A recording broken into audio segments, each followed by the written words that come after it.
You ever had one of those meetings that you don't expect, those synchronous moments when you're just like, how did that happen?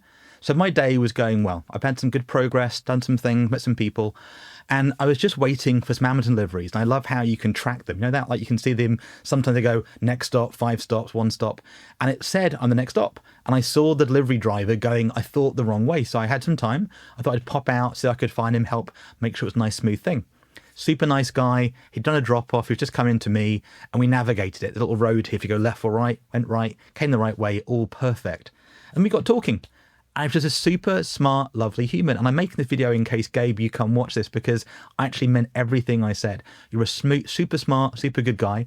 And I really appreciated that because what I think makes the world work is when people go from the policy, the procedure, and they get human. And you couldn't make it up sometime. We're here down in Kent. I'm in Tunbridge Wells today. And Gabe himself used to live up in Bermondsey, where I used to live, in 20 years in Bermondsey.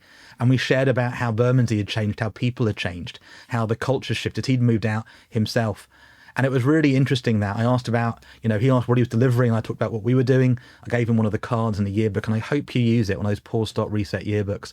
And as I was talking, it reminded me about the essence of pause, stop, reset, which is such a simple idea. It's why we share it, which is that it's so important to pause. And often we don't think we can. We forget about those moments because in the heat of the battle, right?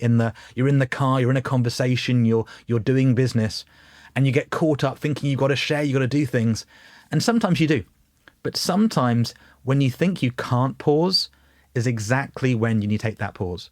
You take a breath, you count to 5, count to 10, and get yourself back to center. And from that space, have that clarity to move on. And so many times we get that regret, like, why did I text it? Why did I email that? Why did I say that? Why did I get caught up in the thoughts?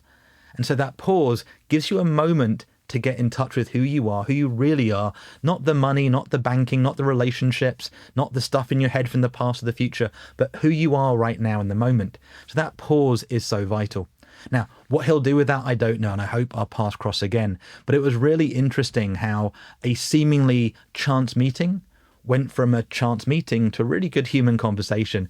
And I hope it made his day, it made part of my day, and more importantly, we started to make things work and flow. When that happens, good things go on. And the ripples, who knows? And as I call it, strategic alchemy is possible.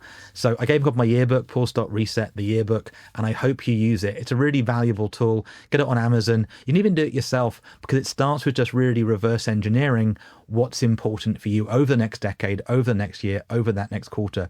And for me, more than ever, it is contributing, sharing with good people. And not everybody will be your people. I talk about that in the 5 connections: red, amber, green, blue, and purple. Not everybody will be on the same value, the same mindset as you. But when you meet your people, you know. And today, when I met Gabe, it was one of those, who's this person? What's going on? And then within a couple of minutes, we were talking like old friends. And it was amazing because the values are aligning. And when you do that, you may notice. Now, for me, often I get these God bumps. But you've had that experience. Not always, though, but sometimes you get a conversation when you go, that was different, and you feel the conversation. It's why I've always found the internet challenging, because I'm a physical human and I like shaking hands. I like getting to know somebody over a coffee, over a glass of water, going for a walk or talk, being in nature. And I spent 20 years of my life, more than that actually now, in an environment where you had to be work mode, Simon Headley, chartered accountant, suit and tie. And in that environment, it was more important to listen and to ask questions and to be like a neutral space. So you aren't bringing your perspectives, you're actually being an observer, being an auditor, being an authenticator. So being able to be yourself with people starts with something. And sometimes it just takes time. And sometimes a new relationship can make a difference in the world that none of us expect. And Gabe, if you're watching this, let's see what you do in the future. And I can't wait to see the ripples you make. Bye for now.